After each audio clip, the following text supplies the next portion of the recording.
There's no shortage of events and activities taking place here in the Queen City, and you'll have the chance to hear about many of them right now on Access 7's Talk of the Town.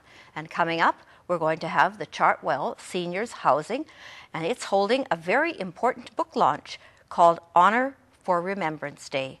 And the Canadian Cancer Society is here to promote their Prevention Forum, which is quickly approaching, and Healing Through Humor, a program designed to teach people living with mental or physical disabilities how to perform stand-up comedy.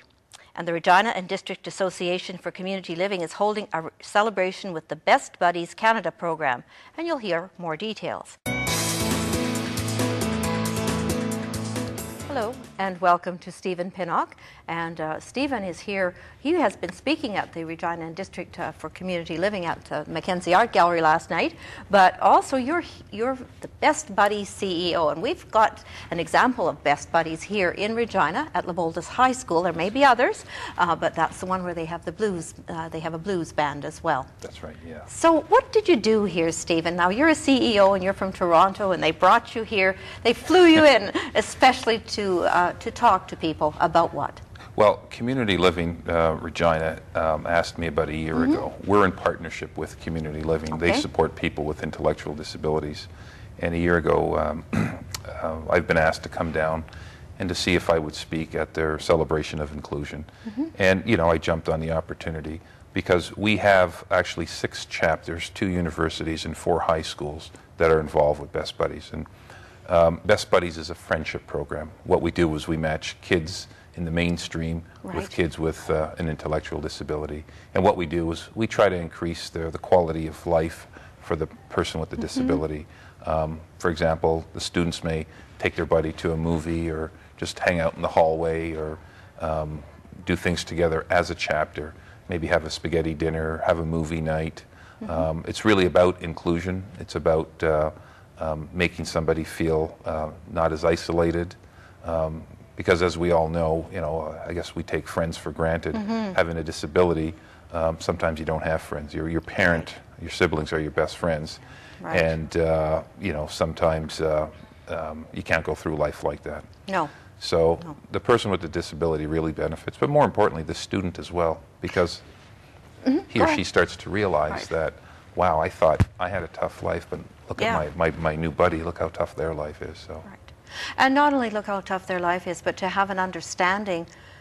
You know, sometimes when we are not familiar with someone with a type of disability, it doesn't matter whether it's a physical or mental disability or whatever, we tend to put them aside because we think, oh, they're so different than we are. Right. And I can see high school, because high school is a horrendous place for anybody, you know. And here you have these, you know, have people who come to high school and they feel different. They may feel somewhat awkward, and it's one thing to include them in the school, in the mainstream school, but they need support there, and they need friends, and that's exactly what you've provided for them. Yeah, and that's what the program does. It truly is a friendship program.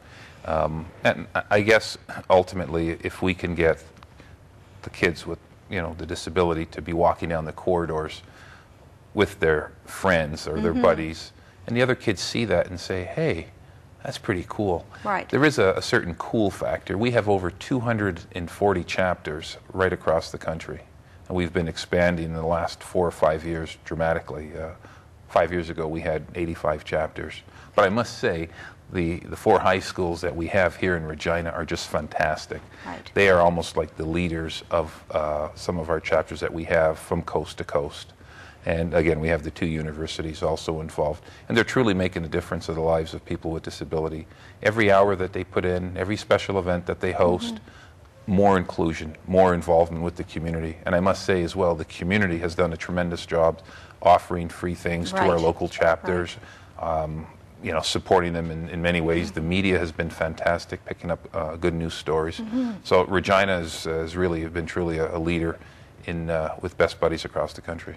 I'd just like you to make a comment. You know, you had said, you know, that the people from Regina, the young people from Regina, even the community itself, have been leaders. To what do you attribute that? To what, you know, what is that attributed to? Can you Can you water? think the water? Yeah.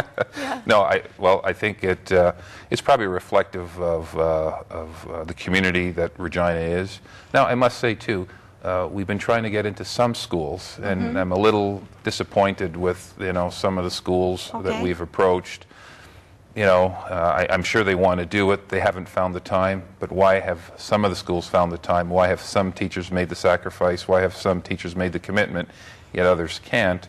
So there's room for them to approach us now and to get involved. But yeah, I think really it's a community, and it's also in the province. I've worked across the province in other capacities, and I just think the history of Saskatchewan, people come together when there's a time of need, and they see that let's get it done. Let's get it done, right? Yes. It may not always be on time, but we'll get it done. So hopefully those other schools will eventually come on board. But yeah, there is that. Let's get it done and let's work together. Right, and I think I think it's excellent. I have seen some of the results of it. We had a young fellow on here, and he was with his buddies. Right. And they were getting ready for an evening, with their blues band, Yep. and it was phenomenal. It was great, and he did his interview and that type of thing, and yeah, it is good. Now, how did you come to do this? How did you come to Best Buddies? Well, I'm originally born and raised in Montreal. Okay. And when I was in high school, my French teacher gave me a 0 on 20 in my class participation. And this was in grade 10, I needed good grades. And I just thought it wasn't fair what he did.